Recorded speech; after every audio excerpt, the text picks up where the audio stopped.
হাই, কি খবৰ আপোনালোকৰ? আহকচোন আজি আমি এফালে ফুৰি আমাৰ গোলাঘাট ৰয়েল গাৰ্ডেন। আজি আহকচোন ইয়াত যাওঁ, কেনেকুৱা লাগে আপোনালোককো দেখাওঁ বুলি ভাবিলোঁ আজি। এয়া মোৰ আজি ফাৰ্ষ্ট মিনি ব্লগ। আপোনালোকে ভাল পালে লাইক কৰিব, কমেণ্ট কৰিব।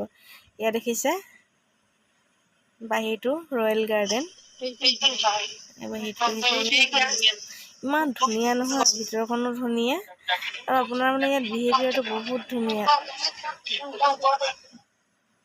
ট্ৰিট ধুনীয়া কৰে মানুহবোৰ গ'লে, আৰু ইয়াৰ খানাটোও বহুত ধুনীয়া। আহকচোন আজি আমি ভিতৰলৈ সোমাই যাওঁ আৰু ভিতৰখন চাওঁগৈ কেনেকুৱা কি।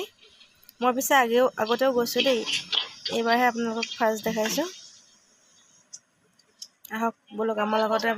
মই পিছে এতিয়া পোৱালিকেইটাক সুধি আছোঁ দেই, তোমালোকে কি খাবা?